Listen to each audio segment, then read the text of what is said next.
In this video, I'm going to discuss the squat, an exercise that is essential in any training regimen as it is a movement used to improve endurance, strength, and power.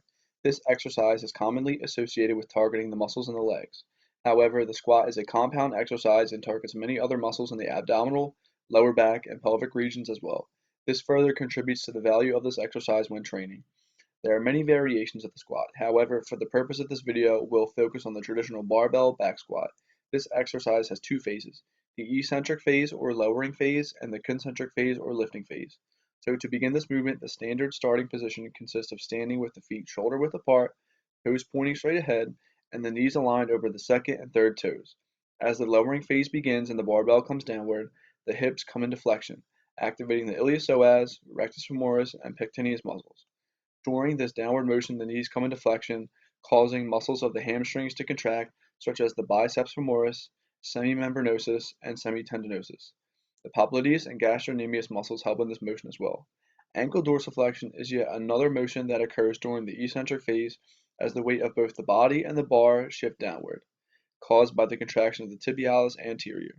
It is important during the lowering phase to keep the chest up and maintain the cervical spine in a neutral position, avoiding any excessive cervical flexion, extension, or anterior translation to prevent injury. Finally, the eccentric phase is complete as the glutes begin to stick out behind the body as if sitting into a chair to a depth that can be safely controlled without exhibiting any compensations such as knee valgus or knock knees, arching of the lower back, excessive forward lean of the torso, and unrestrained external rotation of the feet. Form is especially important in the lifting phase, as keeping the trunk in a relatively upright position increases compressive forces on the intervertebral discs.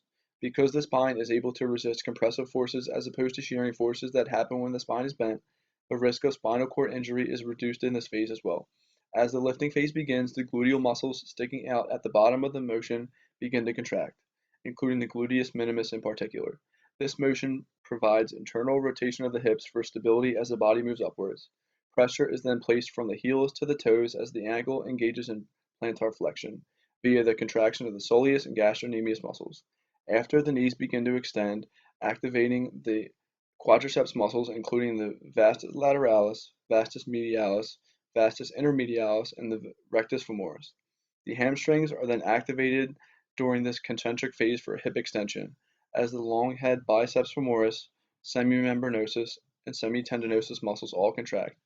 This compound exercise is finished when the body returns to the starting position with the hips and legs fully extended and the body back into a standing position.